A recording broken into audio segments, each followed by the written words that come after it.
મોટા ભાગે ગુજરાતમાં ડિસેમ્બરની શરૂઆતથી જ કડકડતી ઠંડીની શરૂઆત થઈ જતી હોય છે, પરંતુ હજુ આ વર્ષે અડધો ડિસેમ્બર મહિનો જતો રહ્યો છે, પરંતુ હજુ ઠંડીની શરૂઆત થઈ નથી. ત્યારે ઠંડીને લઈને લોકો આવનારા વર્ષનું લઈને અનુમાન પણ લગાવતા હોય છે કે જેવી ઠંડી પડે એવું આવતું વર્ષ થાય છે, એટલે કે આવતા વર્ષે એવું ચોમાસું નીવડે છે. ત્યારે આ વર્ષે હજુ પણ ઠંડીની શરૂઆત નથી થઈ, તો હવે કડકડતી ઠંડીની શરૂઆત ક્યારે થશે અને ગુજરાતના વાતાવરણમાં આજથી પલટો આવવાનો છે.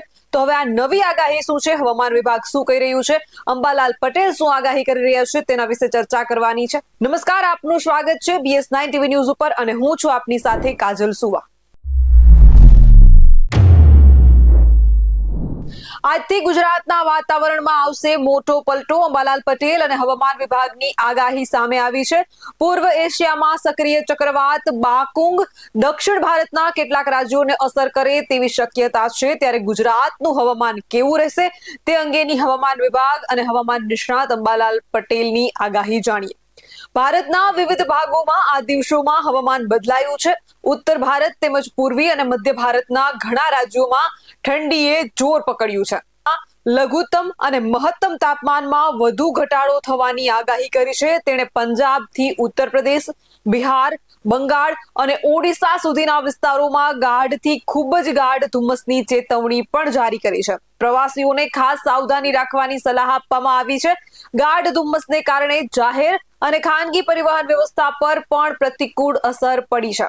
ટ્રેનો મોડી ચાલી રહી છે. નબળી વિઝિબિલિટીને કારણે રસ્તાઓ પર વાહનોની ગતિ ઠપ થઈ ગઈ છે. તો બીજી બાજુ પૂર્વ એશિયામાં સક્રિય ચક્રવાત બાકુંગ દક્ષિણ ભારતના કેટલાક રાજ્યોને અસર કરે તેવી શક્યતા છે. ચક્રવાત બાકુંગ અંગેની વાત કરીએ તો તે વાવાઝોડું નબળું પડી ગયું છે. તે હજુ પણ 75 કિમી પ્રતિ કલાકની ઝડપે આગળ વધી રહ્યું છે અને ભારે વાદળો તમિલનાડુ તરફ આવી રહ્યા છે. આનાથી દક્ષિણ ભારતીય રાજ્યો પર અસર થઈ શકે છે. હળવાથી મધ્યમ વરસાદની અપેક્ષા છે. હવામાન વિભાગે IMD ની ચેતવણી આપી છે કે બેંગલુરુમાં શીતલહેર વધુ તીવ્ર બની શકે છે. IMD અનુસાર ચક્રવાતને કારણે તમિલનાડુમાં મધ્યમ વરસાદ, આંધ્રપ્રદેશમાં વાદળછાયું આકાશ અને બેંગલુરુમાં ઠંડી વધવાની ધારણા છે.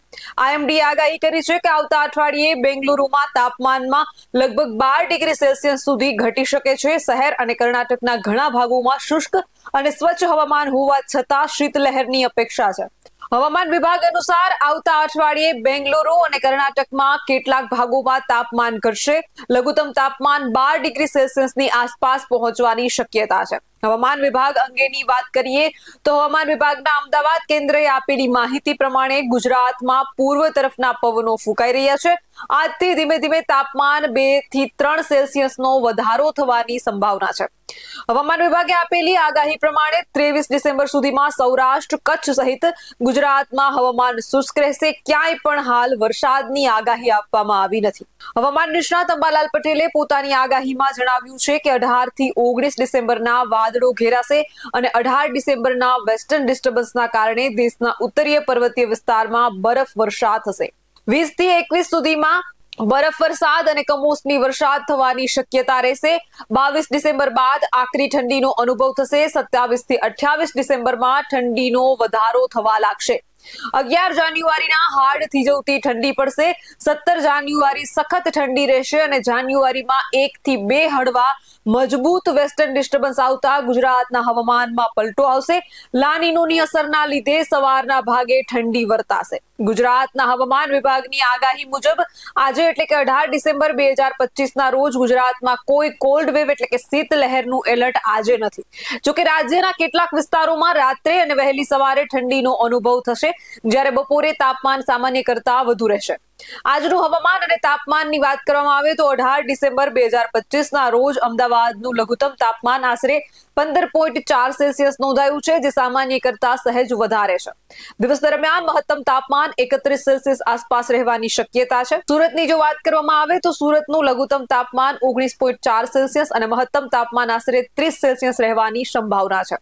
રાજકોટની વાત કરીએ તો રાજકોટમાં લઘુત્તમ તાપમાન 16.9 સેલ્સિયસ નોંધાયું હતું, જે સામાન્ય કરતા લગભગ લગભગ 2.8 સેલ્સિયસ વધારે છે. અન્ય શહેરોની વાત કરીએ, અમરેલીમાં 12.6 સેલ્સિયસ રાજ્યનું સૌથી ઓછું તાપમાન નોંધાયું છે. ડીસામાં 12.9 સેલ્સિયસ, ત્યારબાદ વડોદરામાં 13.2 સેલ્સિયસ, ગાંધીનગરમાં 14 સેલ્સિયસ, ભાવનગરમાં 15.6 સેલ્સિયસ. ઠંડીની આગાહીની વાત કરવામાં આવે તો હવામાન વિભાગના મતે ગુજરાતમાં આગામી 2 દિવસ દરમિયાન લઘુત્તમ તાપમાનમાં કોઈ મોટો ફેરફાર થવાની સંભાવના નથી, પરંતુ તે પછીના દિવસોમાં તાપમાનમાં 2 થી 3 સેલ્સિયસનો વધારો થવાની ધારણા છે. હાલમાં ઉત્તર ભારતમાં હિમવર્ષા અને ગાઢ ધુમ્મસ છે, પરંતુ તેની સીધી અસર ગુજરાતમાં તીવ્ર ઠંડી રૂપે જોવા મળી રહી નથી. આવા જ વધુ અહેવાલ સાથે મળતા રહીશું. તમે અમારી યુટ્યુબ ચેનલને સબસ્ક્રાઇબ કરવાનું અને અમને ફેસબુક અને ઇન્સ્ટાગ્રામ પર ફોલો કરવાનું ચૂકશો નહીં. બાકી અવનવી અપડેટ મેળવવા માટે આપ જોતા રહો BS9 TV ન્યૂઝ. જય જવાન, જય કિસાન.